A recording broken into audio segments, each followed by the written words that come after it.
Dire comment l'âme est accablée et ce chant dit en toi j'espère tu ne failliras jamais. Et croyons ces paroles ce soir en un Christ qui ne faille jamais. Je fais quoi là? Je vais rien faire. Est-ce qu'il y a un petit... Tu es la lumière qui brille dans le noir. Non, je sais pas. Oh oh oh. Peut-être demander à Orion. Tu es mon soutien, tu me redonnes l'espoir. Moi, je sais pas comment ça Oh marche. oh. Bah moi non plus en fait, c'est ça le problème. Non, je n'aurai pas honte de proclamer que tout mon être, je veux le déclarer. Christ est ma joie, Christ est ma joie. Je n'aurai pas peur de chanter, pas peur de crier, oh, Christ est ma joie, Christ est ma joie. Je n'aurai pas peur de chanter, pas peur de crier, oh. Pourquoi me taire? Pourquoi me taire quand mon âme est accablée? Oh oh oh. En toi j'espère. En toi j'espère tu ne failliras jamais. Oh oh oh. Non, je n'aurai pas peur. Non, je n'aurai pas honte de proclamer de tout mon être, je veux le déclarer. Christ est ma joie, Christ est ma joie. Je n'aurai pas peur de chanter, pas peur de crier, oh, Christ est ma joie, Christ est ma joie, oh, je n'aurai pas peur de chanter, pas peur de crier, oh.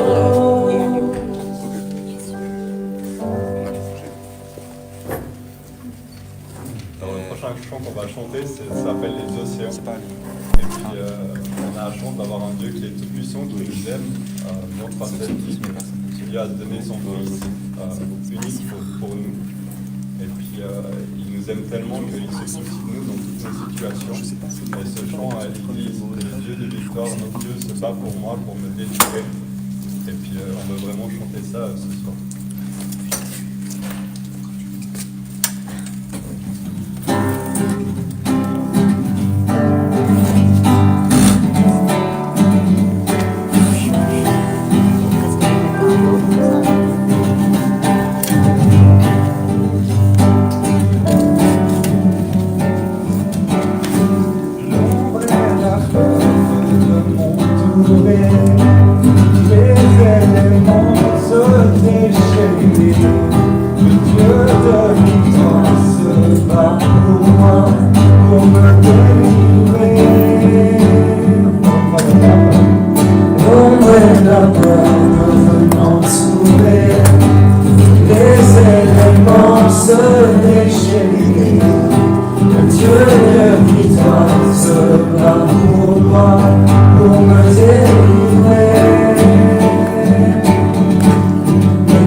l'océan peut s'agiter, le vague sur ma vie se briser. Le Dieu de victoire élève sa voix pour tout apaiser. Le Dieu de victoire est à mes côtés, sa main me soutient au cœur du danger. Je vivrai pour lui, marchant par la foi. Le Dieu de victoire habite en moi.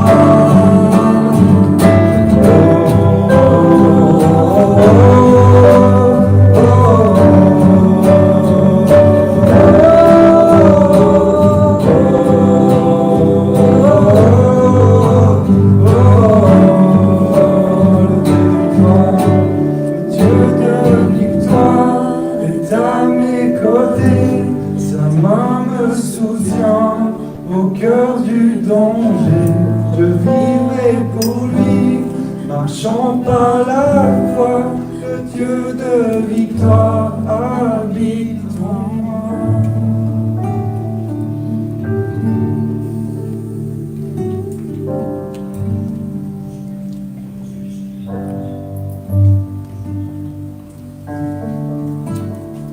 On veut juste prendre un temps de prière en ce moment, avec ce chant qui dit la peur peut m'entourer, les vagues peuvent se déchirer. Et je vous invite juste à fermer les yeux, pour un temps de recueillement.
Oui, Seigneur Jésus, on veut te remettre notre âme ce soir, qui t'appartient, mais peut-être qui en ce moment est le chaviré avec l'océan de la vie.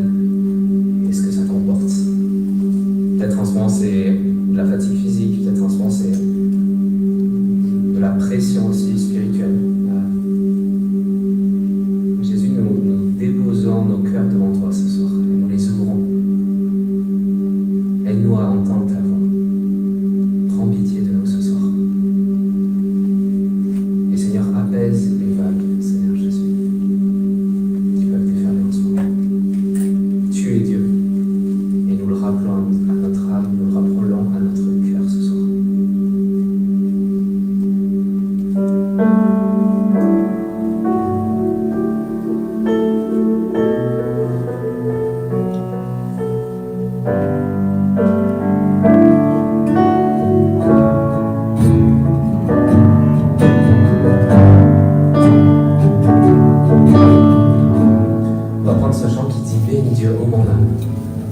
Et qu'on puisse chanter ce chant, c'est un peu l'image de quand Jésus revient et qui prend son église. Et l'Apocalypse dit qu'on le louera pour l'éternité. Et c'est un peu le principe de ce chant. C'est parle à ton âme ce soir, il dit bénis l'Éternel. Et David dans les psaumes dit mon âme bénit l'Éternel et n'oublie aucun de ses bienfaits. Et je veux qu'on puisse prendre ces paroles ensemble ce soir pour dire à notre âme bénis l'Éternel. Peu importe les situations. Bénis mon âme, oh mon âme, et gloire à son saint nom. On chante comme jamais. Oh, chante comme jamais. Oh mon âme, rends gloire à son saint nom. Voici l'aurore, l'aube d'un jour nouveau. Pour toi un chant doit s'élever devant ce qui m'attend et ce qui pourrait m'arriver. Qu'à la fin du jour je te chante encore. Bénis Dieu, oh mon âme, oh mon âme, rends gloire à son saint nom. Oh, chante comme jamais, oh, chante comme jamais. Oh mon âme, rends gloire à son saint nom. Riche en bonté, riche en bonté, lent à la colère. Ton nom est grand et ton cœur est bon. Je ne cesserai de chanter tes bontés. J'ai des milliers de raisons pour louer. Bénis Dieu, oh mon âme, oh mon âme, rends gloire à son saint nom. Chante comme jamais, oh chante comme jamais, oh mon âme, rends gloire à son saint nom. Un jour viendra, je n'aurai plus de force. Mon heure venue, la fin sonnera. Pourtant mon âme chantera tes louanges. Pendant des milliers d'années, oui, sans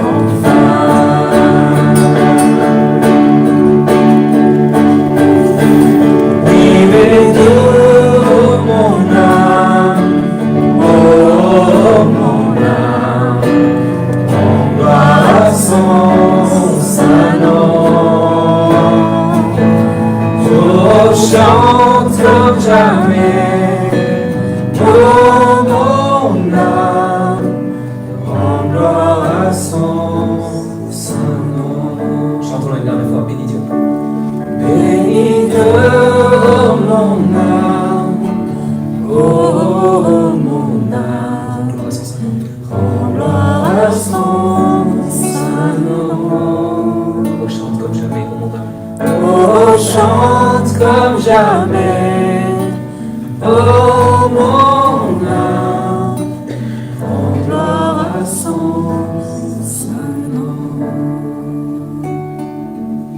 Seigneur, nous rendons gloire à ton saint nom ce soir. Nous aidons au nom de Jésus. Nous prions, Seigneur, pour ce dernier temps de carême sur lequel tu nous amènes. Viens épurer ce qui a besoin d'être épuré dans nos cœurs et rappelle-nous ce pourquoi la croix a existé il y a 2000 ans. Aide-nous à porter nos regards vers la croix encore, dans cet temps. Dans ton précieux nom. Amen.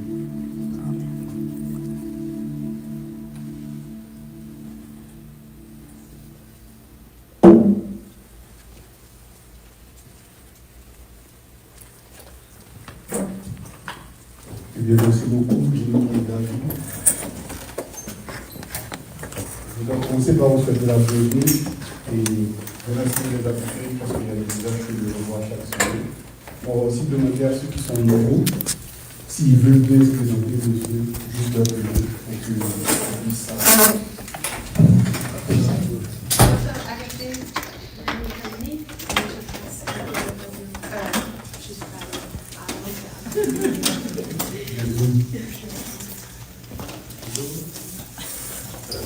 Pascal.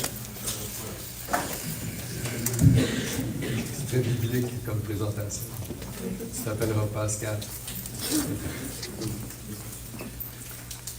Annie Landrix, descendante de Vikings, arrivant des changements climatiques au milieu du golfe du Saint-Laurent, au front de la guerre, avec la bénédiction de notre abbé. Annie vient des Îles-de-la-Madeleine, le plus beau coin du monde. Montréal, c'est comme New York.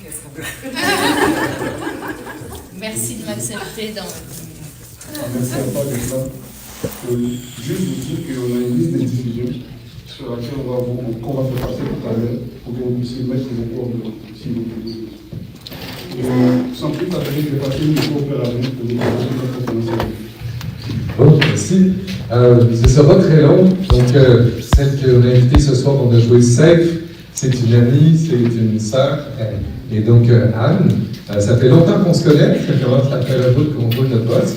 Alors, des fois, elle est ma boss parce que Anne, elle a fondé une agence de voyage qui s'appelle Spiritu. C'est florissante. Quand ça a commencé tout petit dans son bureau, on a raconté un peu d'histoire. Alors, elle est en lien avec la communauté des Focolari. Peut-être que tu pourras dire un petit mot aussi de ce que c'est, Clara, tout ça, parce que peut-être que pour certains, c'est nouveau.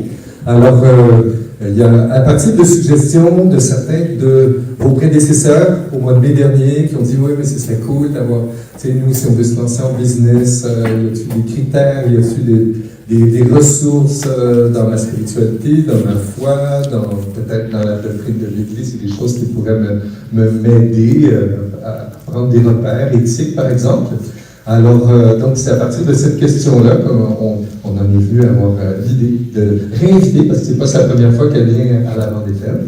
Donc, elle est mariée, un petit garçon, et puis elle est très engagée dans toutes sortes de choses. C'est surtout une belle personne. Merci, Anne, d'être avec nous, puis on te laisse le crachoir, donc tu nous guides à partir de maintenant. Sois la bienvenue.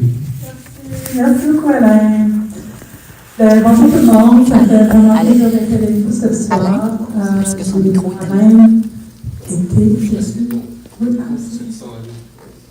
Laisse ton voiture 2 secondes. Y a-t-il une petite lumière bleue?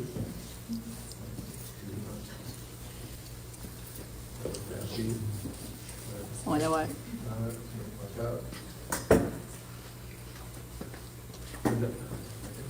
C'est bon? Oui. Là, en business. Alors, bonsoir à tous. Ça fait plaisir d'être là.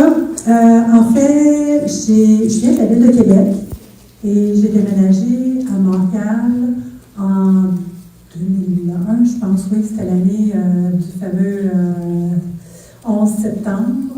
Oui. Je me rappellerai toujours. J'étais dans mon salon, dans mon nouvel appartement. Et puis, pourquoi je vous dis ça? J'ai perdu mon fil. Ah, c'est parce que j'ai découvert Vent des Fermes par un ami, par l'entremise d'un ami. Il dit, ah, il faut absolument que tu viennes rencontrer Raymond Jour, il faut que tu viennes rencontrer la Vent des Fermes. J'avais adoré l'atmosphère, j'étais venue comme ça un mercredi soir, puis je venais régulièrement. J'ai pas eu la chance de vivre en frappe, mais j'ai eu la chance de fréquenter la Vent des Fermes. On avait comme une retraite l'été à Church City, Jesus School. J'ai de très beaux souvenirs. Alors aujourd'hui, je viens de parler, je viens de parler comment j'ai découvert ma mission de vie et comment je réussis à concilier l'entrepreneuriat avec ma foi. Par où commencer? Alors, on saute tout de suite en l'an 2000. C'était un carrefour de ma vie. J'ai eu une grosse transition. Entre autres, j'avais eu une rupture amoureuse qui m'avait un petit peu jetée à terre.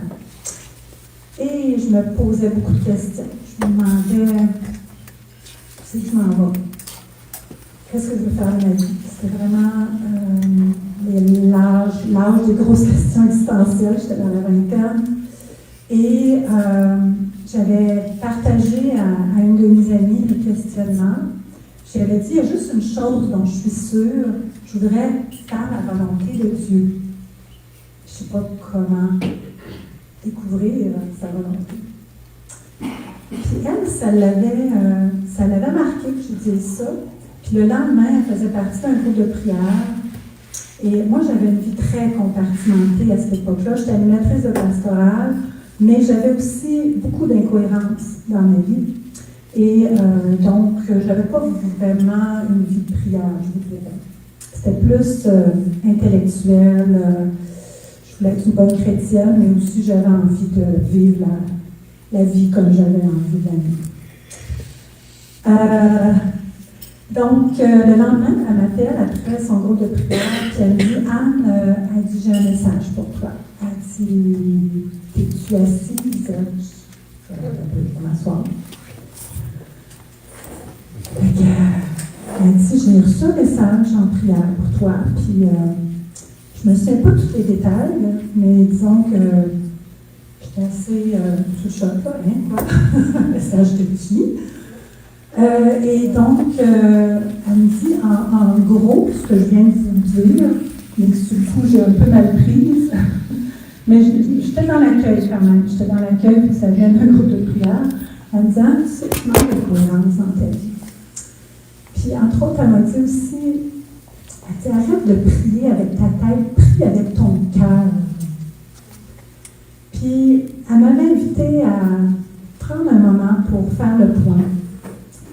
Et le lendemain, en fait, non, le même soir, aussitôt que j'ai raccroché le téléphone, j'étais allée dans ma chambre, j'ai allumé une chandelle. Puis j'essayais de comprendre tout ce que je venais de recevoir comme message. Et j'ai essayé d'ouvrir mon cœur, puis de prier avec mon cœur. Puis ce qui me venait, c'est, va donc faire une petite retraite là, ce week-end. J'avais prévu un week-end de ski de fond, avec un groupe d'amis. Et à chaque année, on partait, c'était vraiment cool. Mais le soir, au chalet, c'était super arrosé, tellement qu'une année, j'étais tellement... disons, j'avais pris une grosse brosse. Et le lendemain, j'avais tellement une gueule de bois que j'avais pas été capable de continuer. Fait que juste pour vous donner une idée. Fait que oui, c'était du ski de fond, mais c'était pas tout très santé et très... Donc, j'ai annulé mon week-end de ski. J'ai appelé mes amis qui ne comprenaient pas. Samedi matin, on était supposés partir. Et je leur ai dit non, moi, je ne vais pas avec vous autres, je suis désolée. Puis, je suis partie dans un centre de retraite qui s'appelle la Maison du Renouveau à Québec. Il y a une religieuse, j'ai appelé, voir si vous pouvez m'accueillir, comme ça, dernière minute. Et une religieuse qui m'a accueillie, qui était très gentille et qui m'a invitée. J'ai raconté un petit peu ce qui m'amenait là. Et elle me dit, ben, va donc faire un tour dans le petit oratoire. C'est bon? C'était trop écho, hein? Non, c'est correct. Là, c'est mieux? Non, j'ai pas touché à ton micro. Donc, elle dit, va faire un petit tour dans l'oratoire. Elle dit, il y a le Saint-Sacrement qui est exposé, en fait, qui n'était pas exposé, mais juste à ouvrir la petite porte. Elle dit, va donc faire un petit cœur à cœur avec Jésus. Alors, j'ai écouté ses conseils. Je suis rentrée dans l'oratoire. Je me suis agenouillée. J'ai ouvert la petite porte. Et c'est quoi qui s'est passé. Je ne sais pas comment décrire. La meilleure façon que j'ai trouvée pour le mettre en mots, j'ai senti un amour tellement fort, tellement intense. J'avais l'impression que mon cœur était en feu. Mais pas un feu qui fait mal, qui brûle. Ça brûlait, mais ça brûlait. C'était bon. Je me sentais comme aimée. Je me sentais comme quelqu'un qui me faisait un gros câlin, mais pas la sensation physique, la sensation intérieure de cet amour tellement fort que je me suis mis à pleurer. Et puis, après, j'ai décidé, j'avais amené des ski de fond, j'allais faire un tour de ski de fond. Autour, il y avait des espaces avec des sentiers. Et j'avais le cœur en fête. Mon âme chantait. C'était tellement extraordinaire. Je voyais tout avec les yeux neufs. J'entendais les oiseaux chanter. C'était comme je me sentais quasiment au paradis. C'était wow! C'était vraiment extraordinaire. Et je me rappelle encore, le lendemain matin, je me suis réveillée, puis je sentais encore ça dans mon cœur. Wow! Et je suis allée rencontrer un prêtre que j'admirais déjà beaucoup. J'avais lu plusieurs de ses livres. J'étais allée voir des journées de jeunes qu'il avait animées. Il s'appelle l'abbé Christian Beaulieu. Je ne sais pas si vous le connaissez. C'est un grand prédicateur. Et j'ai eu la chance de le rencontrer. La religieuse, elle m'a dit, Christian Beaulieu est là, peut-être tu pourrais le rencontrer. Je dis, ah oui, wow, oui, j'aimerais vraiment ça le rencontrer. Et je ne me souviens pas non plus de tout ce qu'il a dit. Je me rappelle d'avoir pensé intérieurement, ce gars-là, il est branché direct avec le ciel. Tout ce qu'il me disait, c'est comme s'il me connaissait. Et je me rappelle aussi qu'il s'est mis à rire, mais d'une façon très pleine de bienveillance. Il dit, ben là, tu voudrais avoir toutes les réponses là, tout de suite ce week-end, là, mais ça ne marche pas de même, il va falloir que tu cherches. Alors, je suis sortie de son bureau, je m'étais un peu sur un petit nuage, mais en même temps, je me disais, bon, comment on va faire, ok? J'avais dit, je cherchais la volonté de Dieu, bon, ok, comment on va faire ça? Que je traverse l'autre côté, parce que comme, peu importe, il y a deux maisons, et j'arrive dans la maison principale, maison de Renouveau, puis je rentre dans la petite librairie, et je commence à regarder les livres pour les enfants, puis j'avais une filleule, puis je me dis, bon, je pourrais peut-être acheter un petit livre sur Jésus. Puis tout d'un coup, la libraire, elle vient me voir, elle dit, est-ce que c'est un livre qui pourrait t'intéresser? Et ça s'appelait « À chacun sa mission, découvrir son projet de vie » par Jean Monbouquet. J'en revenais pas. Je l'ai regardé, j'ai dit, pourquoi tu m'as dit ça? Elle ne me connaît pas, là. Puis elle n'a pas eu le temps de parler avec Christian Beaulieu qui me dise que je cherchais mon projet de vie, la volonté de Dieu. C'est comme, elle me dit, je sais pas, j'ai été inspirée de te montrer ce livre-là. Wow, ok. J'ai acheté le livre. Et c'est devenu mon compagnon de voyage parce que ce que je vous ai pas dit aussi, c'est que j'avais déjà projeté de partir 3 mois en Asie du Sud-Est avec une amie, avec mon sac à dos, parce que justement, je sentais le besoin de partir avec ma transition de vie, j'avais comme besoin de m'évader. Et des fois, il faut aller loin pour se découvrir. Et donc, ce livre-là est devenu mon compagnon de voyage. C'était extraordinaire tout ce que je découvrais, parce que à tous les jours, je prenais du temps de faire, c'est pas juste un livre là, que tu lis comme un roman, là, c'est vraiment plein d'exercices que tu peux, qui vont t'aider à découvrir un petit peu plus qui tu es. Alors, au début, tu vas faire tes deuils. Première étape super importante, régler tes deuils. Tout ce que tu as peut-être eu tes difficultés, tu as traversé, les pertes que tu as eues dans ta vie, ben, vraiment vivre ce deuil, d'accepter, de passer au travers.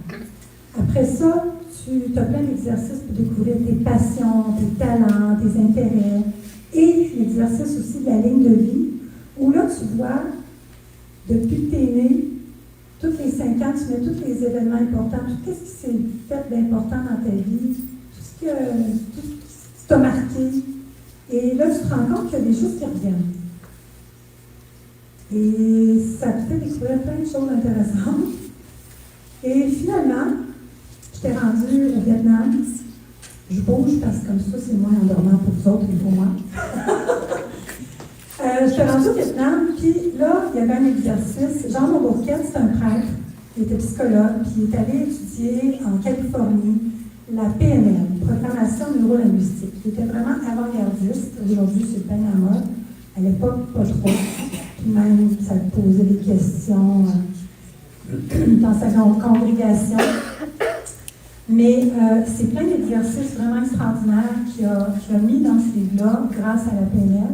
Et un des exercices, c'était de méditer, d'entrer à l'intérieur de soi et de se visualiser 5 ans plus tard. J'essaierai ça. Moi, ça a été très fort. Il y en a qui c'est d'autres exercices qui les aident plus. Moi, ça a été l'exercice qui a été très marquant. On peut avancer, c'est vrai, j'ai oublié de te le dire.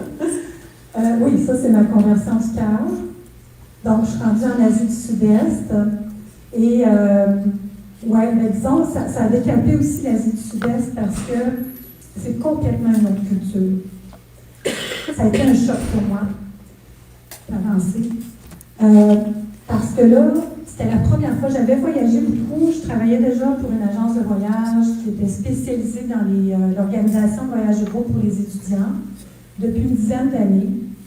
Et puis, j'avais voyagé beaucoup en Europe, en Amérique latine, dans tous les pays chrétiens. Puis là, j'arrivais dans un pays bouddhiste. Je venais juste d'avoir une conversion, la rencontre du Christ. Là, j'arrivais devant le Bouddha, partout, il était là partout, les temples bouddhistes, puis ma chum de fille, elle trippait, elle a médité dans les temples.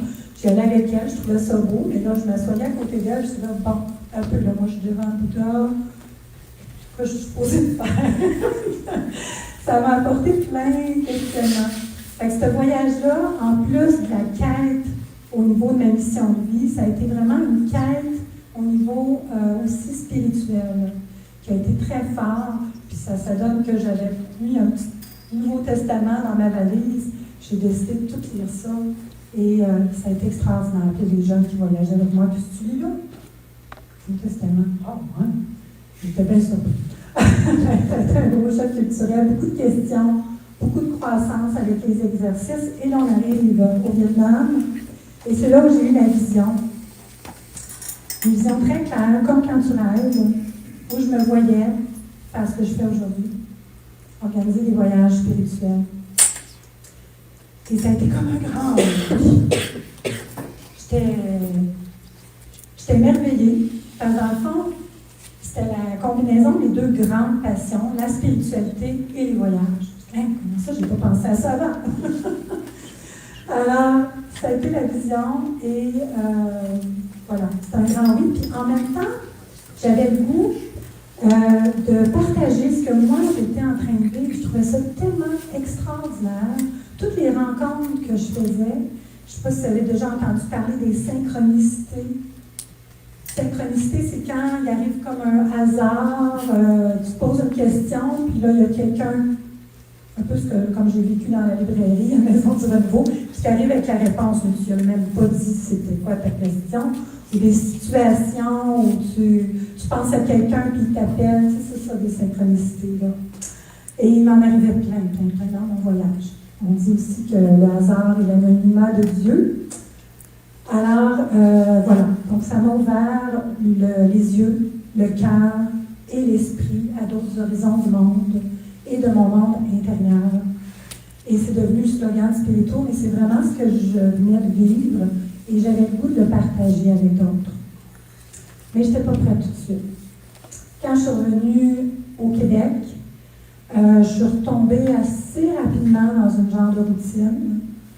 Puis en même temps, il y a toujours le blues quand tu reviens d'un voyage, surtout de longue durée. Tu as toujours comme un genre de blues.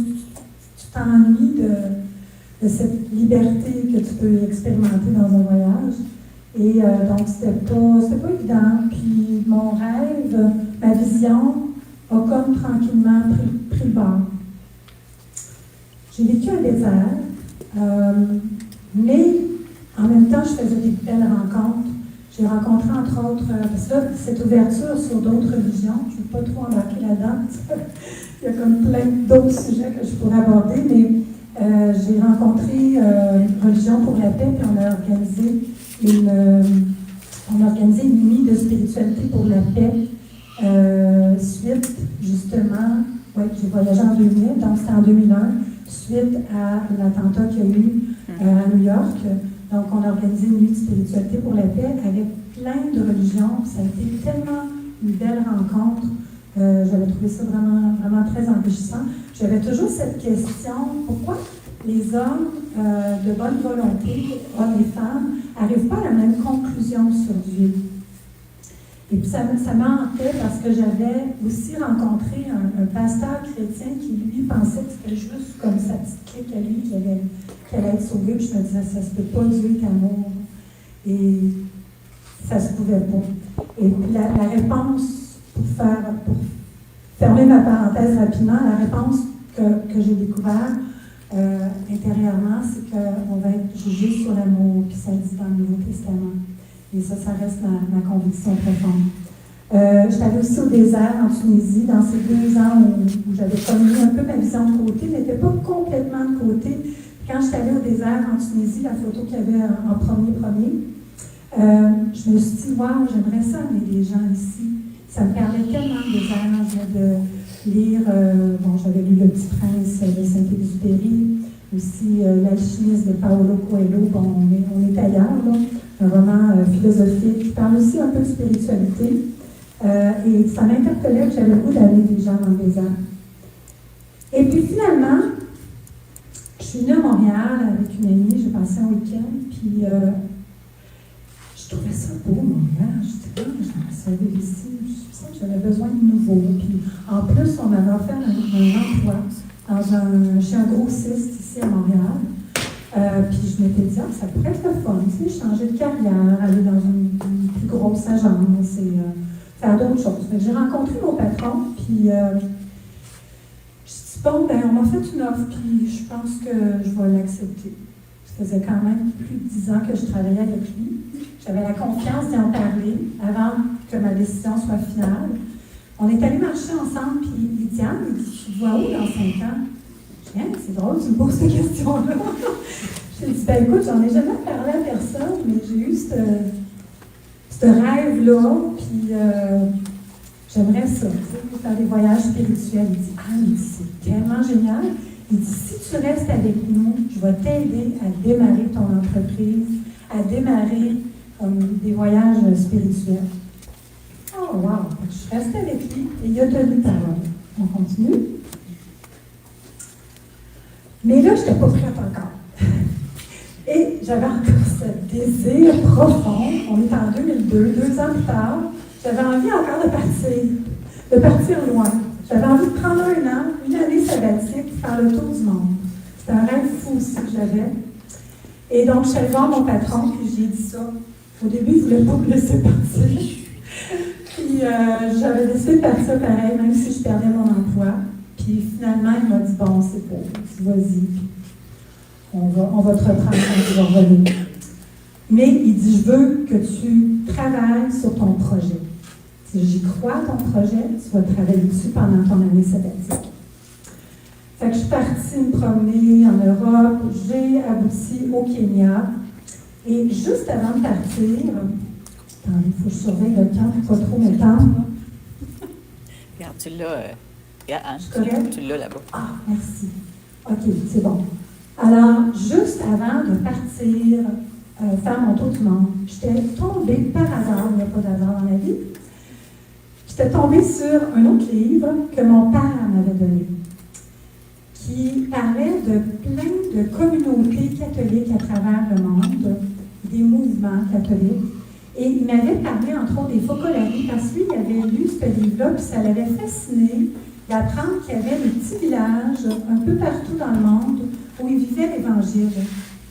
Puis il m'avait parlé du premier village à Loppiano, en Italie, où il vivait l'Évangile. Puis c'est comme j'avais eu cette image d'un village où tout le monde s'aime. C'est un peu le même qui me le décrivait. Je disais, waouh, ça va être tellement beau. Puis il m'avait dit, si tu as la chance, tu sais, j'avais voyagé en Italie quelques années auparavant, puis finalement, je ne suis pas allée. Mais là, je retombe sur ce livre-là, puis il y avait comme un signet à la page où ça parlait de ce petit village-là. Puis là, j'ai décidé de faire une petite recherche. Je me disais, ça serait fun, tu sais, pour passer par l'Italie puis aller les voir. Et je les ai trouvés sur Internet. J'ai dit, waouh, ça a l'air tellement génial. Puis en plus, c'était dans le dialogue interreligieux. Et je trouvais ça beau. Alors, je leur ai écrit un courriel, puis je leur ai demandé si c'était possible d'aller les voir en Italie. Une semaine plus tard, le téléphone sonne. On m'invite à aller les rencontrer à la communauté de Montréal. Oh, wow, vous êtes ici à Montréal, c'est génial. Fait que je suis allée les rencontrer, puis ça a été vraiment une rencontre très significative. Je sais pas, je sentais que c'était important. Cette journée-là, j'ai jeûné, c'est pas quelque chose que je fais régulièrement. Et puis quand je les ai rencontrés, je me suis sentie tellement, je sais pas, je sentais l'atmosphère était belle. Aujourd'hui, je peux le comprendre, c'est vraiment leur objectif, c'est quand hein, 2 ou 3 personnes sont réunies au nom de Jésus, il est là, présent au milieu. Puis aujourd'hui, je comprends, j'ai senti cette présence de Jésus dans leur maison, dans leur foyer. Ça se sent. Ça se sent, c'est une atmosphère tellement belle. Et c'est ce que j'ai ressenti. Je me sentais chez moi, je me sentais tellement bien accueillie, je sentais tellement plein d'amour que j'ai décidé de retourner plusieurs fois pour approfondir un petit peu plus leur spiritualité. Et finalement, j'ai eu la chance d'aller en Italie dans leur premier village. Et ça a été vraiment, vraiment extraordinaire pour moi, cette rencontre-là. Et en plus, au moment où j'étais là, une autre belle petite synchronicité, ou un hasard, vous l'appellerez comme vous voulez, Ou providence. ou l'anonymat de Dieu, ou la providence, il y avait tous les responsables du monde entier, des Focolari, qui se trouvaient en rencontre au moment où j'étais là. Et donc, j'ai eu des invitations. On m'a dit, ben, viens nous voir au Kenya. J'avais déjà prévu d'aller faire un tour en Afrique. Alors, je suis allée les visiter. C'est pas les bonnes photos, là, malheureusement. Ça, c'est les massages. J'ai eu la chance de les voir aussi dans ce village-là. J'ai choisi cette photo-là parce qu'on voit les sourires, on sent la fraternité. Puis c'est vraiment ce que j'ai senti là-bas. Une école de l'amour fraternel.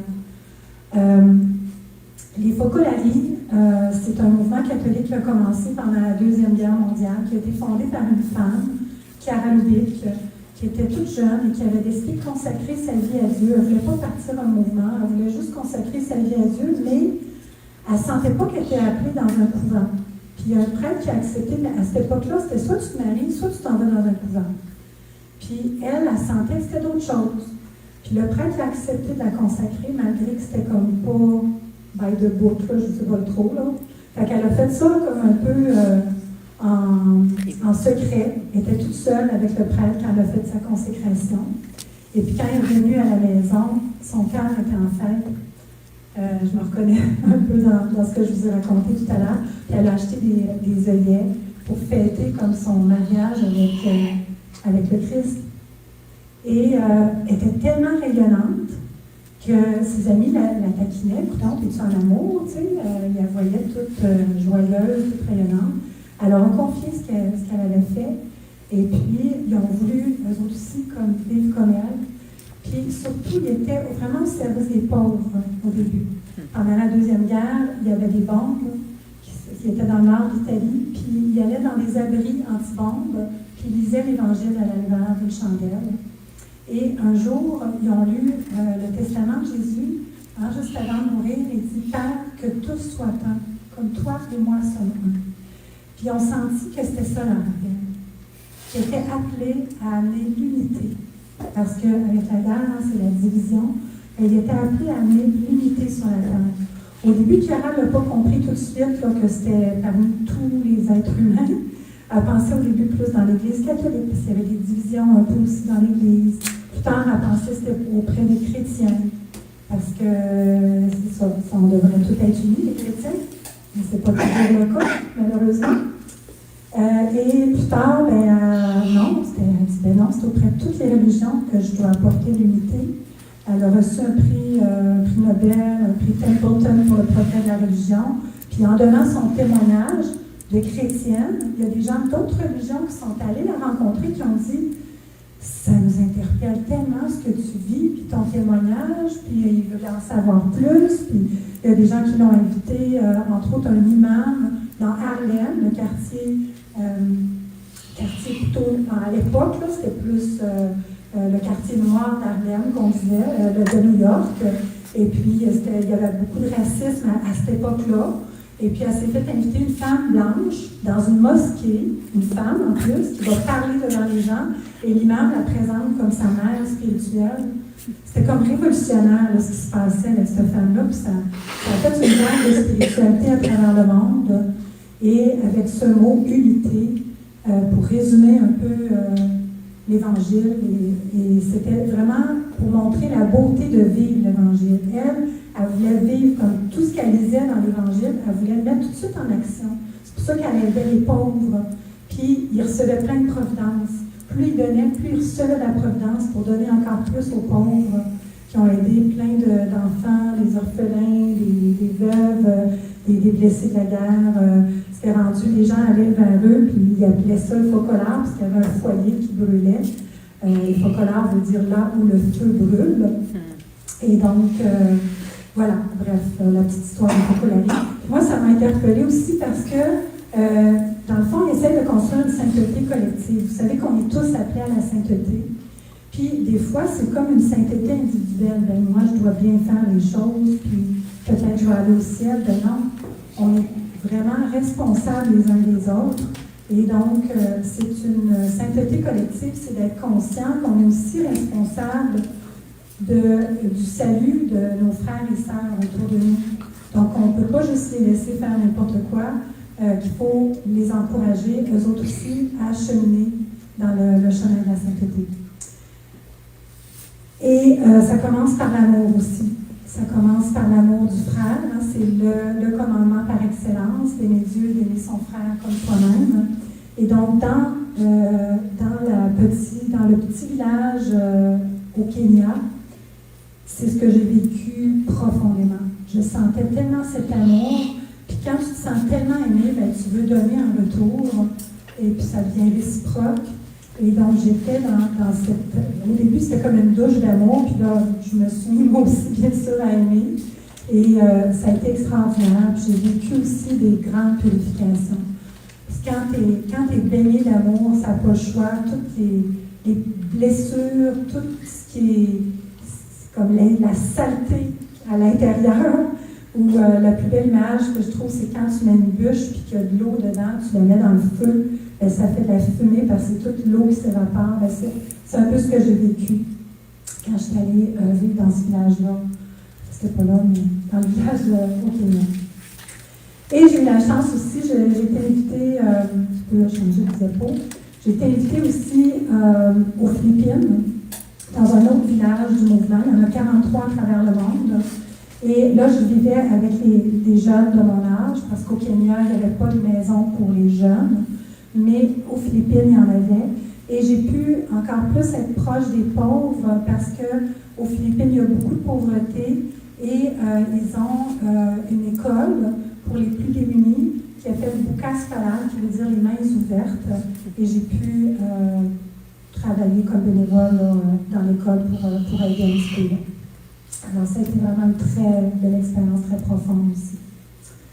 Donc, tout ce temps-là, j'approfondissais cette spiritualité d'unité, j'approfondissais ma relation avec le Seigneur, j'approfondissais ma foi. Et je pense que ce n'était pas par hasard que j'avais ce besoin de partir loin. J'avais vraiment besoin de mûrir le projet, ma mission de vie, le projet que le Seigneur moi je pense que ça vient du Seigneur qui me présentait à travers cette vision que j'ai eue.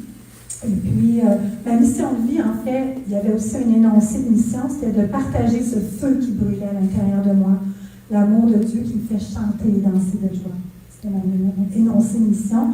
Et ça allait se concrétiser, donc, par les voyages spirituels. Puis, ce que je me rendais compte aussi, c'est que Dieu, en fait, je pense, je ne peux pas y mettre des intentions, mais j'avais comme l'intuition qui s'était servi un petit peu de ma passion des voyages pour venir me rencontrer, puis pour pouvoir approfondir cette relation avec moi, parce que je vous avoue que si j'avais été ici dans mon petit train-train, ma petite routine, je ne suis pas sûre que j'aurais vraiment été à fond dans la découverte et dans l'expérience de cette spiritualité d'unité. Alors que là, vu que j'étais vraiment baignée, ça m'a vraiment permis d'aller en profondeur.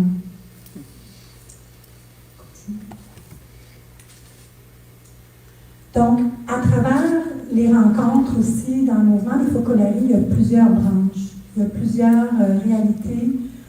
L'Évangile, ils veulent vraiment le diffuser. Ben, c'est pas juste le mouvement des Focolari. Je veux dire, Dieu veut que son message se diffuse dans toutes les sphères de notre vie. Hein? C'est pas juste la messe le dimanche, ça devrait vraiment, notre foi devrait s'exprimer tous les jours dans notre quotidien, dans notre milieu de vie, dans notre famille, dans notre travail, dans nos études. Et eux l'ont vraiment super bien concrétisé aussi dans le monde de l'économie. Donc, l'économie de communion, c'est quelque chose qui m'a vraiment interpellée. J'ai rencontré des entrepreneurs qui me parlaient de leurs expériences à Providence. J'en revenais pas, les deux bras m'ont tombé. J'ai dit, waouh, ça existe, ça? Des entrepreneurs comme chrétiens qui mettent leur foi, qui mettent Dieu au centre de leur mission, de leur travail, de leur entreprise. Et oui, ça existe. Donc, il y a une petite vidéo qu'on va vous présenter de 5 minutes. Ça va mieux vous expliquer que ce que moi je pourrais faire.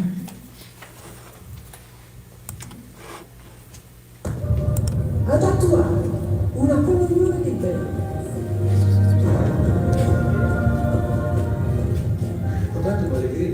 C'était une joie, quelque chose de très important. On ne voit bien la pompe.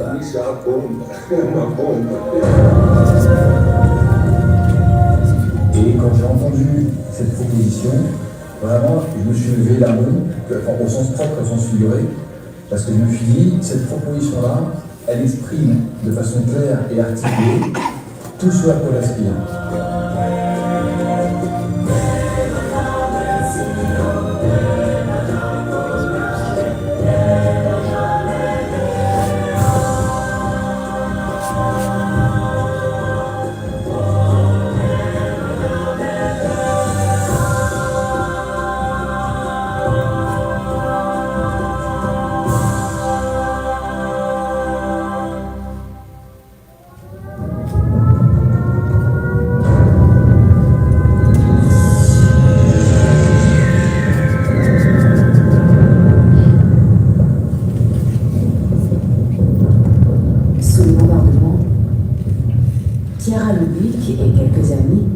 ressentent l'urgence de l'unité et démarrent une petite communauté chrétienne. Rejointe bientôt par 500 personnes, elle décide de porter secours aux plus déshérités. Comme au tout début de l'Église, chacun partage ce qu'il a et personne n'est dans le besoin.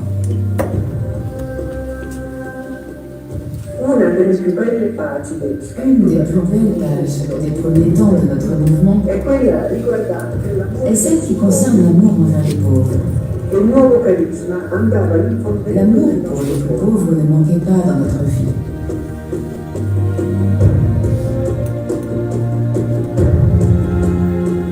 Cette expérience de communion est si forte que la paix revenue, les Focolariques continuent à vivre cette culture d'unité, fondée sur le partage et la circulation des biens.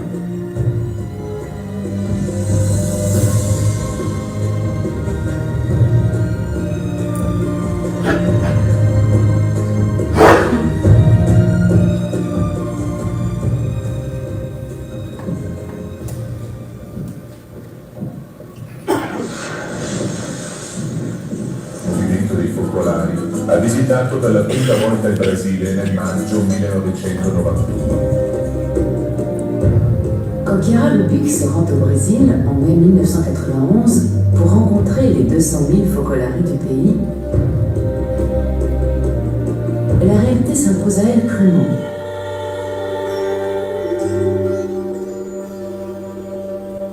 Par le contraste entre la forêt de buildings de Sao Paulo et l'étendue des favelas qui l'encerclent.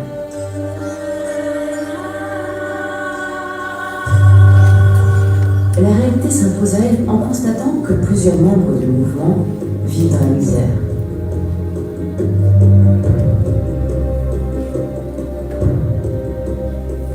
Chiara dénonce l'échec de l'économie de marché et dit nous devons inventer quelque chose de nouveau car il n'est pas possible que le capitalisme qui construit des gratte-ciels soit incapable de nourrir l'enfant qui meurt de faim.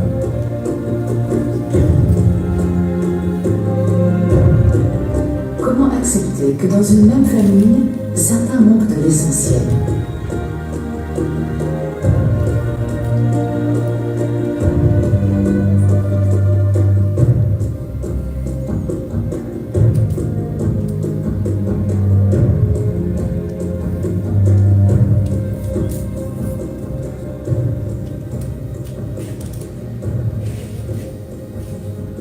La vision qui s'impose à Chiara Lubich est d'une logique désarmante.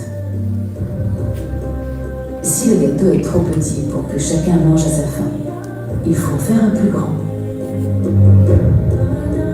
Si le partage ne suffit pas, il faut créer davantage de richesses.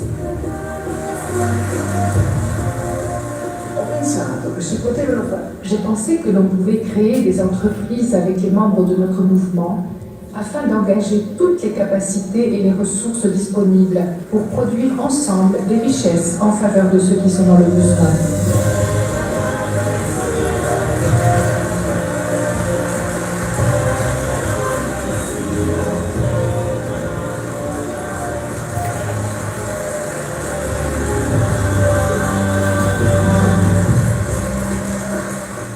De nombreuses personnes se mobilisent.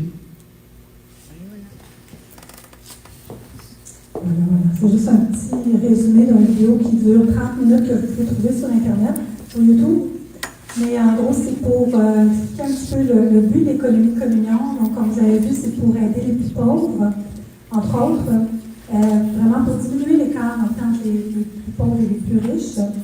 Et donc, les entrepreneurs qui adhèrent à l'économie de communion acceptent de partager leurs profits en 3 parts. Une part pour les plus démunis, une part pour la formation à la culture du don, vraiment la culture de l'avoir de dans le monde occidental.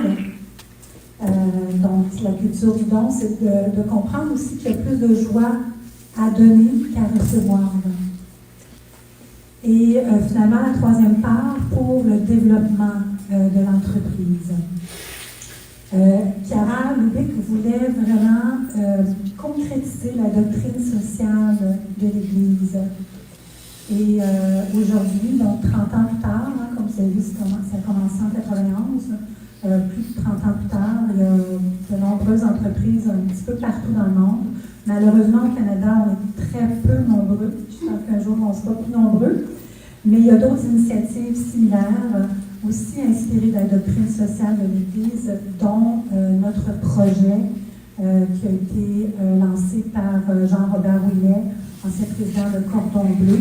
Donc, un autre modèle qui est vraiment très inspirant et dont je pourrais vous parler si on a le temps tout à l'heure. Donc, moi, ça m'a tout de suite emballée et donc j'étais prête à me lancer en affaires dans, je dirais, c'est comme devenu je voyais ça un peu comme le terreau dans lequel semer ma petite graine, ma petite entreprise naissante, dans ce terreau de l'économie communale, où il y avait aussi tout cet esprit de partage, pas juste le partage des profits, mais aussi c'est le partage de l'entraide entre entrepreneurs de différentes entreprises qui font partie de ce réseau-là, mais c'est aussi toute cette vie de l'Évangile. Il y a plein de thèses doctorales qui ont été écrites sur le sujet, plein de livres. C'est tellement plus vaste que de partager les profits, c'est ce qu'on met toujours de l'avant, mais c'est vraiment de vivre l'Évangile dans le quotidien, concrètement, dans le travail. Et c'est extraordinaire. Donc, entre autres, cet exemple de voir Jésus dans l'autre, de voir Jésus dans chaque personne qu'on rencontre, pour aimer chaque personne qu'on rencontre, puis le traiter comme si c'était Jésus lui-même qu'on rencontrait. Donc, que ce soit les clients, les employés, les fournisseurs et même les compétiteurs, on est invité à aimer tout le monde concrètement. Donc, l'identité de Spirito n'est pas venue comme ça du jour au lendemain. Ça s'est forgé peu à peu, mais la mission était claire dès le début. C'est un voyagiste qui est spécialisé dans l'organisation Voyage de ressourcement, dans un souci de tourisme responsable et solidaire. Donc, fondé en 2003, en septembre 2003. On est l'agence pionnière des voyages de ressourcement. Pas tout ça. C'est la mission surtout qui m'intéresse à vous partager parce que c'est vraiment, dès le début, c'était clair pour moi, c'était la mission que je voulais donner à l'entreprise, permettre à des individus de s'arrêter pour faire le point dans leur vie, se ressourcer, en proposant des démarches de croissance personnelle et spirituelle dans le cadre d'un voyage. Donc, moi, c'est ce que j'avais vécu dans mon voyage. J'avais vraiment le désir de permettre à d'autres de s'arrêter, faire le point dans leur vie, en cadre d'un voyage, avec des petits ateliers, un peu comme j'avais fait avec Jean Bourquet, des ateliers de développement personnel. Et ça a pris de l'expansion, ça fait déjà 20 ans. Et aujourd'hui, on a 2 catégories de voyages. On a les voyages aux sources de l'aide qui sont plus axés justement sur le développement personnel, le ressourcement, et l'autre division, l'autre catégorie, qui sont les pèlerinages chrétiens qui sont accompagnés par des prêtres dans des lieux de pèlerinage tels que Saint-Jean-de-Compostelle, la Terre Sainte, pas présentement malheureusement, mais c'est que la guerre va arrêter, que la paix va revenir, mais aussi des pèlerinages à Rome, à Fatima, à Medjugorje, Lourdes, tous les grands lieux de pèlerinage. Et c'est vraiment extraordinaire. On a une belle communauté qui gravite autour de nous, autant les accompagnateurs, les tripes, les voyageurs, les gens qui sont venus, qui ont voyagé avec nous de nombreuses fois. C'est vraiment une belle œuvre dont je suis fière, mais bien sûr, ça n'a pas toujours été facile. Il y a eu beaucoup de défis. On peut continuer. Aussi, bon, bien sûr, pour nous, c'est très important au niveau social. D'ailleurs, la doctrine sociale de l'Église s'adresse directement aux entrepreneurs pour leur rappeler leur responsabilité sociale. Donc, en tant que chrétien, et même toute entreprise devrait voir au bien commun. Et parfois, malheureusement, certaines entreprises oublient le bien commun et cherchent seulement à faire des profits. Alors que dans l'économie de communion, c'est l'être humain qui est placé au centre et non le profit. Et donc, c'est une approche qui est vraiment tournée vers l'humain. Oui, bien sûr, ça prend des profits pour faire grandir l'entreprise, pour créer plus d'emplois, pour développer, mais ça ne doit pas être le seul but. Donc, c'est ça, je vous ai parlé déjà du partage des bénéfices. Et bien sûr, l'environnement, ça fait partie aussi dans l'économie de communion, mais même dans tout ce qui est développement durable aujourd'hui. Ce que je trouve intéressant, c'est qu'il parle aussi de l'humain et il parle bien sûr du respect de l'environnement, du respect de notre planète Terre. Et donc, on essaie le plus possible de faire des démarches dans ce sens-là, entre autres pour la compensation des crédits de compensation pour le gaz carbonique, mais beaucoup d'autres initiatives qu'on a mis en place pour qu'il y ait aussi un échange, que ce soit un tourisme solidaire des peuples qu'on rencontre, de valoriser la culture locale, qu'il y ait aussi un échange avec ce peuple-là, qui soit aussi bénéficiaire non seulement au niveau économique, mais aussi au niveau humain, que ce soit des rencontres qui sont riches de sens également. Et puis, voilà, donc on est membre de Tourisme Durable Québec pour toujours développer davantage ce volet-là, le plus possible avec zéro déchet dans nos bureaux et aussi sur le terrain, etc. On peut continuer. Alors, comme je vous ai dit, il y a eu des hauts et des bas. Ça n'a pas été un démarrage facile. Tout démarrage d'entreprise, j'ai entendu dire qu'il y en a peut-être ce soir qui veulent se démarrer en affaires. C'est pas évident.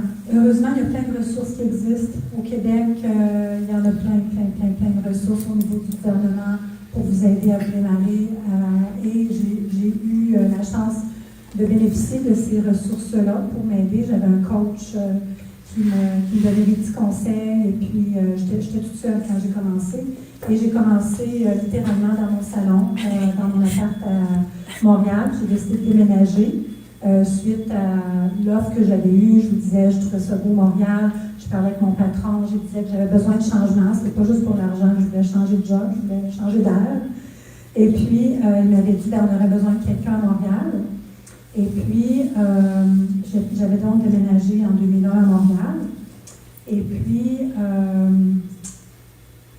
oui, c'est ça, j'étais toute seule. Et j'ai eu un gros contrat. Ça a mal commencé parce que les 2 premiers voyages que j'avais prévus, j'ai dû les annuler, j'avais pas assez d'inscriptions. J'avais pas vraiment le budget pour faire beaucoup de publicité. J'avais mis des dépliants dans plein d'endroits. Et puis j'espérais que le téléphone sonnerait juste avec ces dépliants-là. Je pense que j'en avais imprimé peut-être 1000, je ne sais plus. Puis c'était des grandes illusions. Et à un moment donné, j'étais allée dans une conférence, une autre synchronicité providentielle. Donc, j'étais allée dans une conférence sur les abbayes d'Europe. C'est drôle, ce soir-là, je l'avais mis dans mon agenda, mais ce soir-là, j'étais brûlée, mais il y avait une petite voix qui me disait « Vas-y donc ». Et j'étais allée à la conférence, c'était super intéressant. D'ailleurs, le conférencier, je l'ai recruté comme accompagnateur plus tard. Mais il y avait aussi le responsable des événements Vox Populi, où je voyais, en fait, j'avais vu l'annonce de sa conférence parce qu'il mettait des dépliants dans les mêmes spots où moi j'en mettais aussi. Et puis, c'est même que je l'avais découvert. Fait que, il m'a entendu parler avec le conférencier. Il dit « Ah, c'est toi, Spiritour! » Il dit « J'ai vu tes dépliants partout. » Je dis « Ben, moi aussi. » Il dit « Tu sais, je fais des publi-postages, puis ça pourrait être une belle opportunité pour toi. » Fait qu'il me donne son numéro, je l'appelle. C'était quand même un investissement en argent, mais c'était quand même raisonnable. C'était comme un publi-postage communautaire où il mettait des dépliants de plein d'entrepreneurs qui œuvraient aussi dans le genre de développement personnel, ou spiritualité un petit peu aussi. Et donc j'avais dit oui, puis il avait fait un publi-postage, et là, le téléphone s'est mis à sonner. C'est incroyable. C'est pour ça que je vous dis, j'étais pas là pour rien. Et le premier voyage, on a eu assez de monde, bon, 4 personnes. J'ai décidé de faire pareil.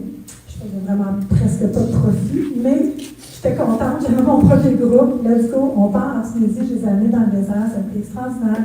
J'ai vécu une belle expérience. Un des clients avait un bagage extraordinaire en psychologie, en counseling, je ne sais pas trop. Et j'ai dit, ben, j'aimerais ça, tu sais, accompagner, puis c'est devenu l'accompagnateur de la Tunisie par après, et moi je développe d'autres voyages. Donc, tu sais, plein de belles synchronicités. Et là, j'ai eu un super gros contrat qui était pour les Journées mondiales de la jeunesse en 2005 qui ont eu lieu à Cologne. Donc là, on est rendu en 2004. Et là, j'ai ce méga contrat, je suis toute seule. Je continue de travailler pour l'autre agence parce que je ne peux pas encore me payer un salaire avec Spiritour. Et là, donc, je travaille de nuit, je travaille le week-end, j'arrête pas. Je ne suis pas mariée encore, heureusement. Je vais capoter. Et donc, je suis brûlée. Puis un jour, j'ai un article qui est passé, une fille que j'ai rencontrée je pense, à travers la vente de ferme, qui a fait un article, Isabelle Plante, dans un magazine catholique, puis qui parlait de l'économie de communion, puis de spirito, comment j'avais démarré et tout. Et il y a une fille qui a vu cette annonce-là, cet article-là, elle l'a lu, ça l'a inspirée, elle m'appelle, elle dit hey, « J'aimerais ça travailler pour toi, je vais te donner mon CV, vous voyez, je n'ai jamais travaillé pour vous, je vais vous envoyer mon CV. » Fait que là, je vais être très professionnelle, fait que je dis ben, « Malheureusement, on n'a pas d'ouverture présentement. » Elle insiste tellement que je me sens obligée de dire, regarde, je ne me paye même pas de salaire, là, je ne peux pas te payer un salaire. Ah, c'est pas grave, je vais travailler gratuitement, puis il n'y a pas de problème. Sur le coup, tu sais, ça a l'air beau comme offre, mais sur le coup, je me dis, bon, moi, il faut que je la forme. Elle n'a aucune expérience en tourisme, elle n'a même pas étudié là-dedans. Il faut que je la forme, ça va prendre du temps. Puis là, à la première opportunité, elle va s'en aller. Je ne la paye pas. Fait que je dis, bon, envoie-moi ton CV, je vais y réfléchir. Elle insiste, non, je vais aller vous le porter en main propre. J'étais débordée, j'ai comme pas vraiment le temps, je ne sais pas trop que j'ai répondu, mais finalement, j'ai dit, bon, c'est bon. Puis là, quand j'ai raccroché, j'ai dit, là, Anne, quand même, là, t'es supposé voir Jésus en chacun, c'est Jésus qui va venir te visiter. Fait que demain, là, accueille-la comme du monde. Fait que le lendemain, je l'accueille, je prends le temps vraiment, je m'assois avec elle dans le salon, commence à jaser, j'ai dû offrir une petite tisane. Et puis, il m'a fait une idée pendant la nuit. J'ai dit, t'aimerais-tu ça? Les Journées mondiales de la jeunesse, connais-tu ça? Elle dit, ah oui, j'adorerais ça, mais tu sais, j'ai pas les moyens. J'ai dit, regarde. J'ai dit, ça va être un gros contrat qui va apporter des profits. J'ai peut-être pas dit ça de même, là. J'ai dit, je peux te payer le voyage, tu sais, parce que le profit de ce contrat-là, je ne pouvais pas y toucher tant que le voyage n'avait pas eu lieu selon la loi. Fait que je me disais, je vais te payer le voyage en échange de ses heures de travail. Comme ça, il y a quelque chose qui va récompenser ses efforts. Elle dit, ah oui, elle dit, c'est génial. Fait que j'ai fait cet échange-là avec elle, puis ça a été vraiment un petit ange envoyé du ciel. En plus, son nom de famille, c'était Paradis. C'est pas légal. J'ai vraiment vu ça comme un petit clin d'œil. Un petit clin d'œil de Dieu. Je vous dis, il nous laisse pas. Je trouve ça tellement beau, les chants tantôt dans la prière, là. Il nous laisse pas tout seul. Notre Dieu, là, il se soucie vraiment de nous. Puis j'aurais plein d'exemples comme ça à vous donner. C'est vraiment extraordinaire. Combien de temps il me reste? OK. Je vais vous donner un autre exemple de providence. Vous avez ça, les petites anecdotes? Pendant la pandémie, ça a été une grosse tempête. Dans le chant tantôt, là, les tempêtes, là, ça a été une des plus grosses. Puis en plus, juste avant la pandémie, dans les années qui ont précédé la pandémie, je venais d'avoir mon petit garçon, il est rendu à 10 ans, mais ça faisait pas longtemps. Et puis, il va avoir 10 ans bientôt, la pandémie, ça fait pas si longtemps. En tout cas, les années qui ont suivi la naissance de mon fils, c'est pas sa faute, là. C'est juste le temps coïncide. Les années ont été plus difficiles au niveau financier, pour spirituaux, pour diverses raisons. On a bien appris de ça. Et donc, à la pandémie, je me suis dit, ça y est, tous les voyages sont annulés, on ne peut plus voyager. Je ne sais pas combien de temps ça va durer. J'ai dit, Seigneur, regarde, je te mets ça entre tes mains. Si tu veux que ça t'offre spirituaux, que ta volonté soit faite, là, mais vraiment, là, je ne sais pas comment on va faire. Puis finalement, on a passé au travers. On a passé au travers, puis il y a eu plein de signes de la providence encore là, des subventions. Bon, vous allez dire, tous les entrepreneurs ont eu droit aux subventions, mais des petites inspirations, des moves qu'on a faits, et je vous dirais, un des plus hot, je trouve, là, grande aide de Dieu. On était rendu dans les gros locaux, là, à un moment donné, on voyait grand, là, on était, à un moment donné, tu as dans le pic, là. Puis là, c'était wow, la gloire, ça va bien, ça roule spirituel. On s'était loué des gros bureaux, 3000 pieds carrés. C'était très grand. Il y a une section finalement qu'on avait sous-louée parce que ça commençait à être cher. Le bail, ça faisait que chaque année, ça continuait d'augmenter. C'était plusieurs milliers de dollars de loyer. Et donc, à la pandémie, je ne savais pas comment j'allais faire pour payer mon loyer. Mais j'étais très, très, très attachée à mes bureaux. Je les trouvais tellement beaux qu'on avait beaucoup investi pour rénover et mettre ça super beau. Et donc, le propriétaire a vendu. Puis le nouveau propriétaire est venu me voir et dit « Ah, nous, on veut faire des condos. Fait que, si vous voulez, le premier étage, on va garder quelques bureaux. Vous pourriez vous installer là. » Je dis « Non, là, tu comprends pas. Moi, j'ai investi ici à mes frais. J'ai tout rénové ici, là. Tu vas nous laisser au 4e étage. On a des bons payeurs, des bons locataires. Tu vas respecter le bail. J'ai un bail jusqu'en mars 2022. Fait que, une semaine plus tard, je reçois un huissier qui vient me donner une lettre d'éviction. Il me mettait dehors. Oh, je ne l'ai pas pris. Je ne l'ai vraiment pas pris sur le coup. Là, j'étais fâchée. Puis là, je me suis dit, je ne vais pas me laisser faire. Je ne vais pas me laisser marcher ses pieds. Puis il va honorer mon bail. Puis j'en parle avec une amie, elle dit, Anne, calme-toi, là, c'est peut-être une opportunité. Les voyages, ça ne marche pas encore, là, Anne. On est en novembre 2021, non, 2020. Moi, dans ma tête, au printemps, ça va recommencer les voyages, printemps 2021.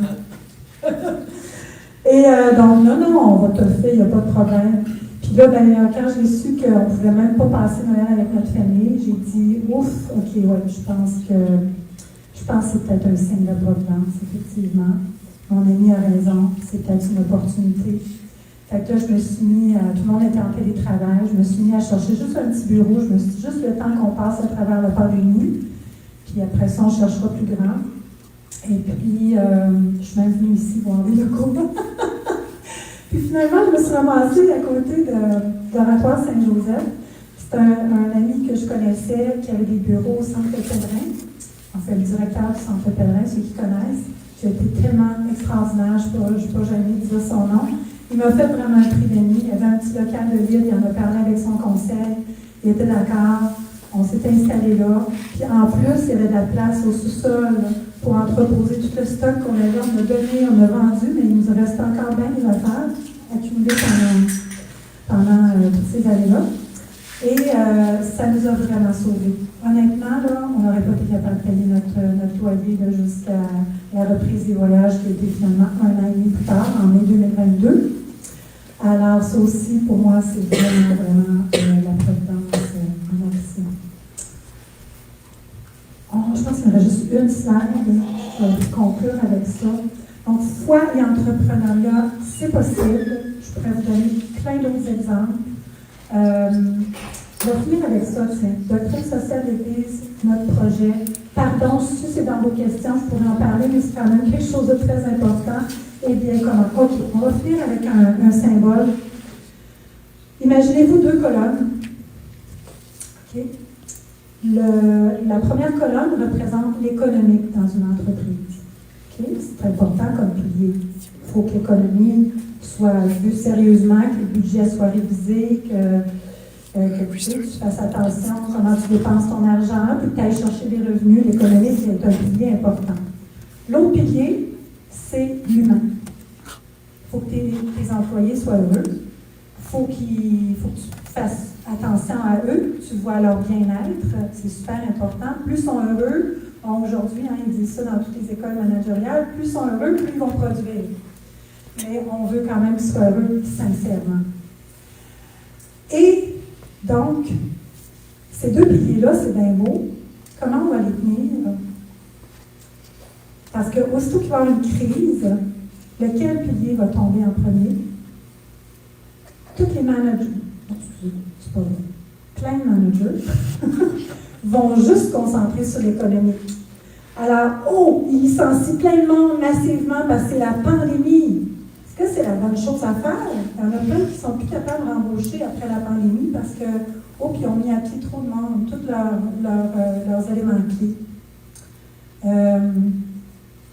Alors, en temps de crise, il faut tenir les deux. Puis la seule façon de maintenir les deux piliers, c'est par la clé de voûte. Donc, imaginez maintenant vos deux piliers avec une belle clé de voûte en arche. Cette clé de voûte-là, c'est Dieu. C'est Dieu amour. C'est seulement avec la clé de voûte que ça peut venir ensemble. Je vais essayer avec ça. Merci.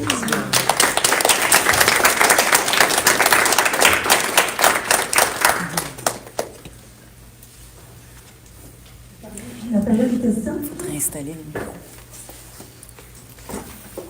Mettre le petit. Non, mais elle va regarder ça, non? Il va installer un pied.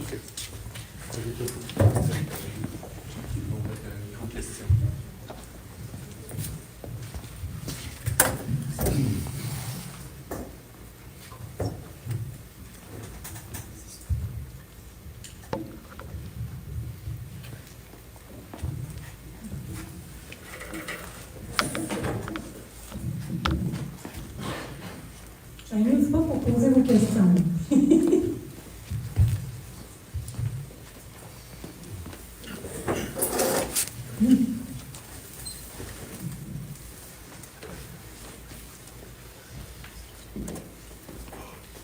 Bonsoir. Alors moi j'en avais deux. Déjà, merci pour la présentation. Il y a pas mal de choses qui m'interpellaient. Mais je vais essayer de résumer en deux questions. Tout à l'heure, vous disiez qu'il faut aller loin pour se découvrir. Vous étiez allé loin pour vous découvrir.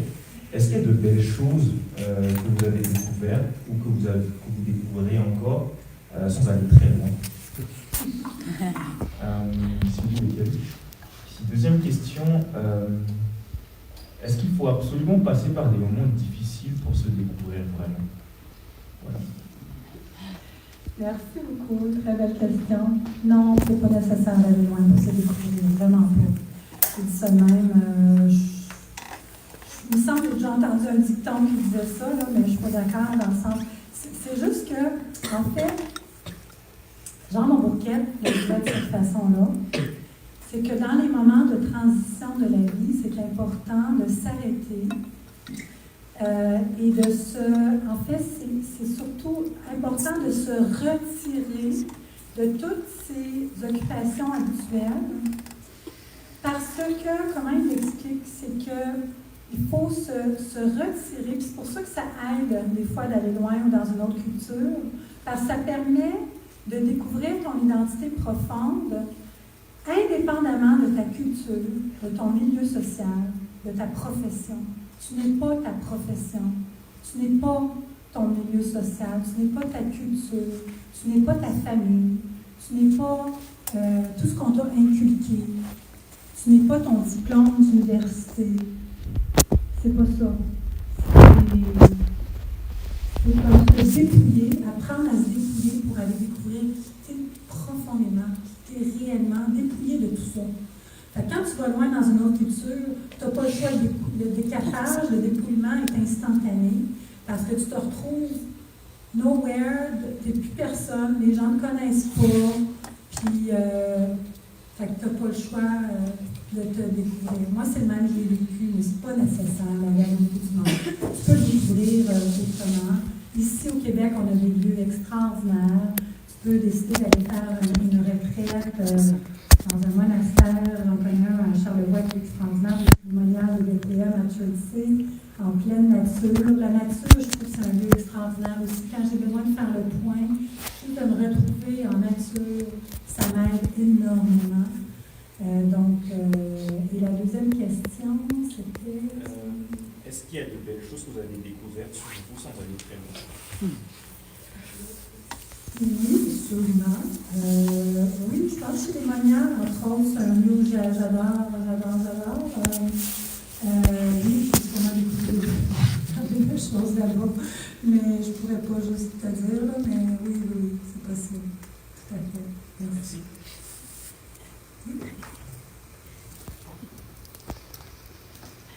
Bonjour, merci pour votre témoignage.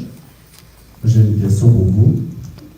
Je sais que quand on s'engage dans quelque chose comme partir loin pour se découvrir, pour se découvrir, on peut arriver à un moment, quand on est loin, qu'on a envie d'abandonner peut-être notre démarche puis de revenir dans le confort. Quand ce moment-là arrive, comment vous avez dealé avec ça? Si vous avez vécu ça. Tentation de revenir en arrière.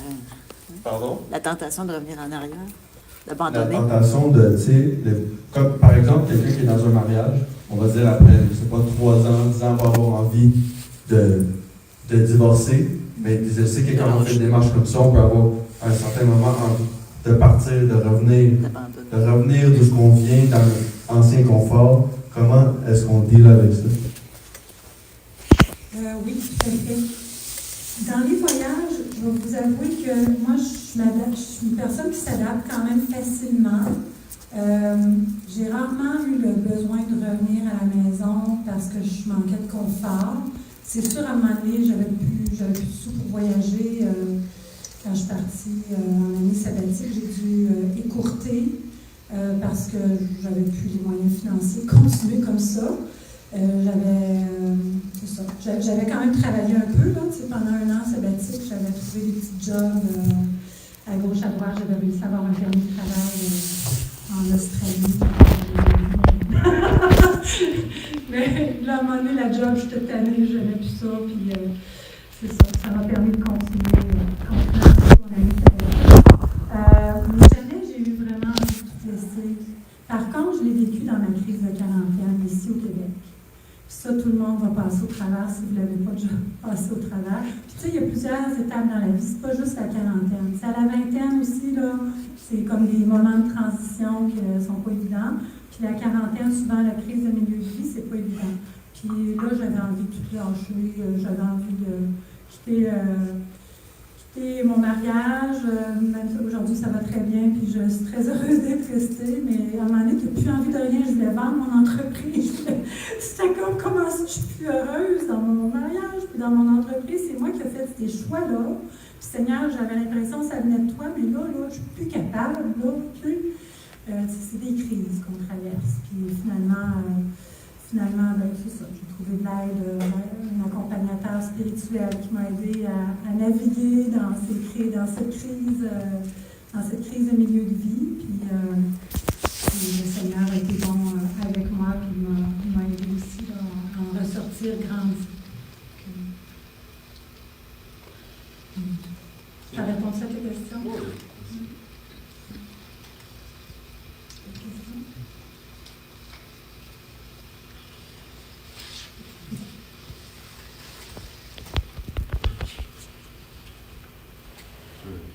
Toi, est-ce que tu as vraiment commencé à faire des voyages avec le groupe spirituel?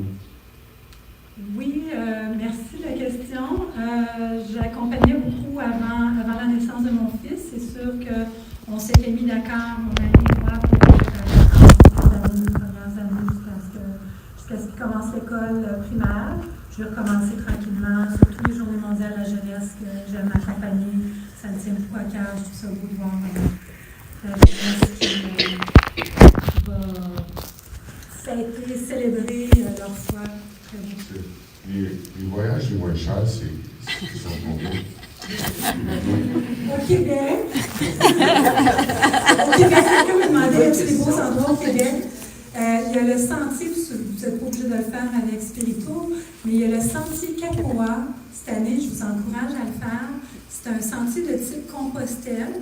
Vous pouvez commencer dans Charlevoix et puis traverser Charlevoix en passant entre autres par le petit monastère que je vous parlais tantôt, les petits frères de la Croix. Et puis, vous pouvez le marcher jusqu'à la basilique Notre-Dame de Québec.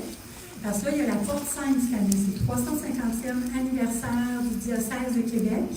Et la Porte Sainte est ouverte. Puis, je ne sais pas si vous le savez, mais il y en a juste 7 au monde. 350 ans. 350 ans, le diocèse de Québec. Puis, il y a juste 7 Portes Saintes au monde. Il y en a, oui, c'est cette année.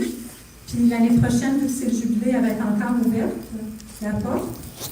Ça donne l'indulgence plénière, mais c'est vraiment toute une démarche extraordinaire que je vous invite à vivre. Vous n'êtes pas obligé de marcher pour aller passer la Porte Sainte, vous pouvez juste vous rendre à Québec et aller faire la démarche, mais vous invite quand même à faire pénitence avant, à communier, puis ensuite à traverser la Porte Sainte. C'est vraiment symbolique, c'est vraiment beau. Puis il y a juste 7 Portes Saintes au monde, 5 en Italie, une à Saint-Jacques-de-Compostelle, puis une au Canada.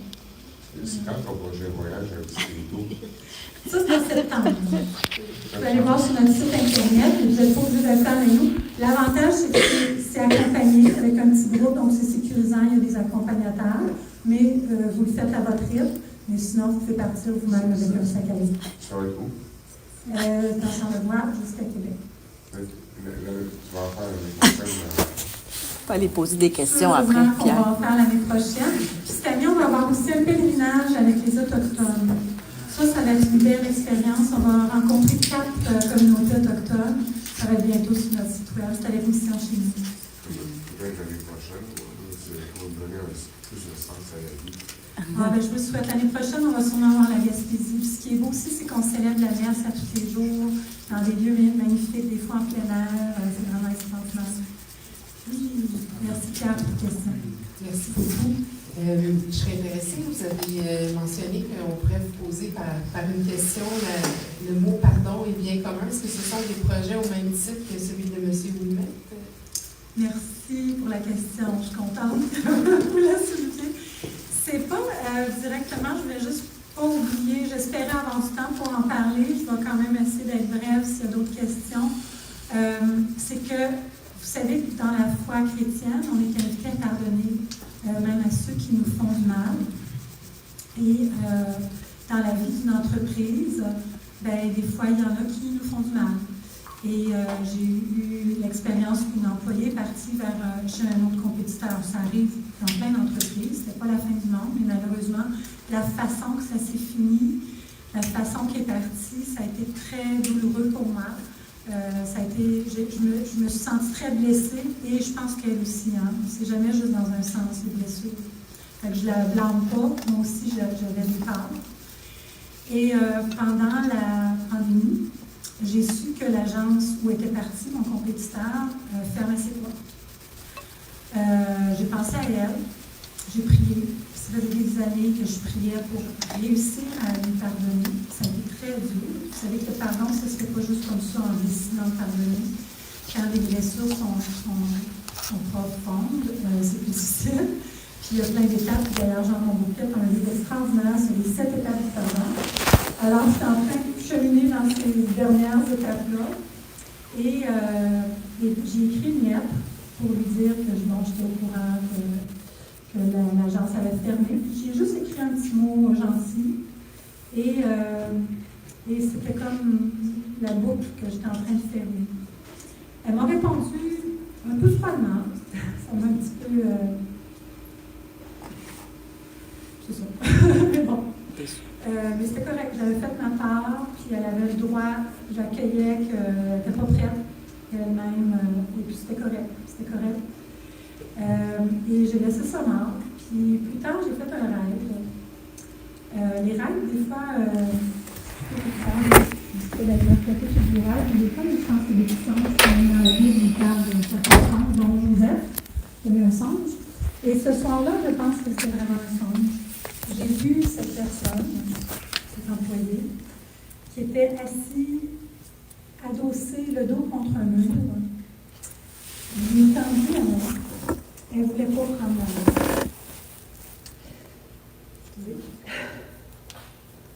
Et finalement, elle a accepté de prendre la main.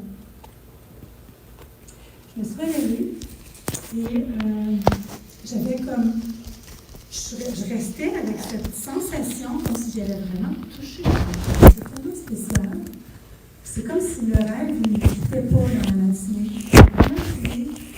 Seigneur, si tu veux me dire quelque chose à travers ce rêve-là, si tu veux que j'écrive, que je fasse entendre les premiers pas, j'ai dit, va falloir que tu m'aides, là, parce que je sais vraiment pas ce que je pourrais dire, là, franchement, là, avec la façon qu'elle m'a répondu, là, franchement, là, tu m'en demandes beaucoup, tu sais. Après, avec un petit cerveau. Et puis, puis là, ben, j'ai prié l'Esprit Saint, je me suis écrite. Je ne savais pas si j'y enverrais ou pas, mais j'ai vu que c'était vraiment inspiré, puis j'ai envoyé la lettre. Puis je l'invitais à travailler avec moi si elle en avait envie. Mais surtout, je pense que j'avais déjà comme ouvert la porte dans l'autre lettre. Ça m'avait blessé qu'elle... Ah oui, c'est ça. Elle m'avait dit, pourquoi je retournerai avec toi? Oh, OK. Et j'ai dit, ben, on ne va pas encore lui faire cette offre-là. Puis là, dans l'inspiration, c'était comme, ben, quand je l'avais embauchée,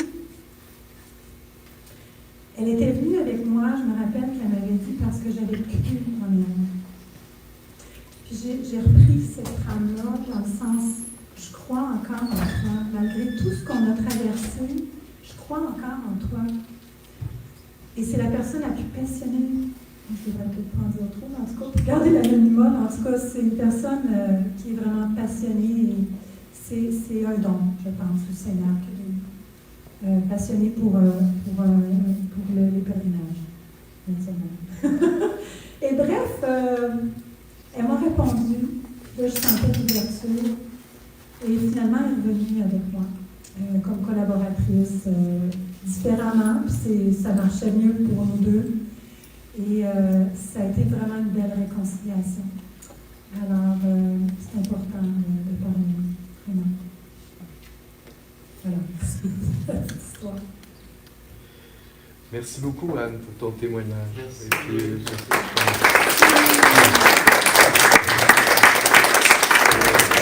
j'imagine que tu as encore là quelques minutes s'il y en a qui ont des questions, s'il y en a qui veulent s'inscrire à des voyages. Peut-être s'il y a d'autres questions, allez voir Anne tout de suite parce qu'on voudrait conclure la semaine prochaine. Non, soirée de la miséricorde. C'est moi qui dois parler? Toi. Okay. Regarde. Oui, c'est ça.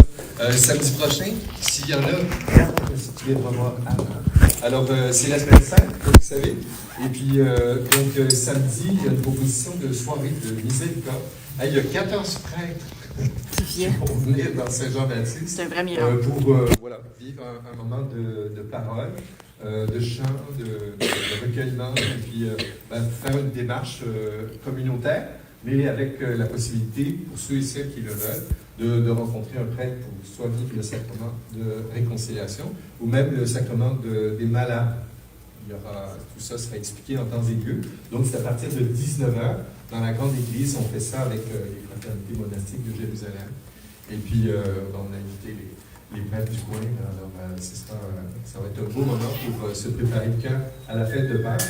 Durant la semaine sainte, c'est une espèce de retraite liturgique qu'on vit au milieu de l'indifférence générale. C'est assez, ça me semble que ça met en relief le sens profond de ces belles célébrations.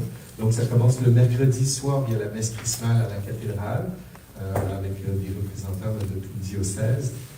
Le jeudi 7, ce sera aux fraternités monastiques de Jérusalem, donc au sanctuaire du Saint-Sacrement, à partir de 19h. Il y aura la messe de l'institution de l'Eucharistie, de lavement des pieds. Ce sera suivi d'un temps d'adoration eucharistique.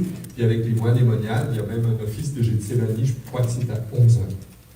Alors pour les braves, ceux qui veulent revenir, il y aura la possibilité. Vendredi, c'est un jour on fait mémoire de la passion du Christ. C'est un jour de jeûne. C'est un jour aussi où à 15h, ceux qui le veulent peuvent se retrouver. Il y a un chemin de croix qui passe d'église en église, qui est une tradition à Montréal qui s'appelle la marche du pardon. C'est très populaire avec les chants. Il y a des stations méditées du chemin de croix d'une église à l'autre. Et le chemin se termine à l'église Saint-Denis, c'est sur la rue Laurier. C'est juste en face de la station de métro. Et à 15h, il y a l'office de la croix avec c'est la lecture de la Passion selon Saint-Jean, qui c'est ce moment vraiment très beau de la Semaine Sainte où on vient déposer justement ces misères. Et là où on a besoin de résurrection dans notre vie, on vient le poser sur la croix. Alors le samedi, c'est la veille avec dans l'Espérance, et la vigile de Pâques sera ici le samedi à partir de 20h. Donc dans la grande église, il y aura 2 baptêmes d'adieu pour cette belle veillée. On fait toutes les lectures, on prend son temps. Et puis, c'est très beau l'animation. Et le dimanche passé, à la messe de 11h, la messe de Pâques. C'est dans la grande église. C'est dans la grande église, oui, le samedi et puis le dimanche. Alors voilà, pour ceux qui veulent, il y a plein d'autres propositions dans la Bible. En tout cas, ça, c'est ce qui se vivra dans le coin ici. Alors, merci encore beaucoup, Anne, pour ton témoignage généreux. Merci pour ceux qui m'ont donné un petit coup de main pour pacter les affaires. Peut-être juste la prochaine rencontre. Alors, dans deux semaines, alors on aura cette belle passe qui va venir, qui s'appelle Samuel.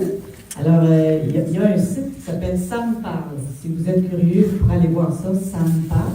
Alors, il est connu pour faire plein de petites capsules. Il y a de l'humour, c'est très fin pour l'évangélisation. Alors, c'est un Québécois qui s'adresse aux Québécois, c'est un peu sa mission pour lui. Alors, lui aussi parlait de sa mission. Donc, il vient nous parler. On sera au lendemain de Pâques. On viendra juste de vivre Pâques. Alors, on s'était dit qu'un sujet comme « Si le Christ n'est pas ressuscité, vaine est notre foi ». C'est Saint Paul qui dit ça dans l'Épître aux Corinthiens. Si le Christ n'est pas ressuscité, vaine est notre foi. Alors, c'est le cœur. Alors, ça sera le sujet qu'on vient nous témoigner dans ce sens-là, nous parler de la résurrection, justement réfléchir quelle place ça a, dans notre foi. Est-ce que vraiment c'est un roc sur lequel on s'appuie? On prend ça pour acquis, tu sais, comme Jésus est né, tu sais, il s'est incarné, mais puis on ne se pose pas trop la question. Mais là, la foi en la résurrection. Voilà, le sujet. Pour inviter, ça sera intéressant. C'est quelque chose à dire? Oui. Ah, il y a une petite carte, oui. Monsieur, dans la continuité des remerciements pour votre belle présentation aujourd'hui, on a une carte qui a été signée par l'Assemblée. Merci encore. Merci.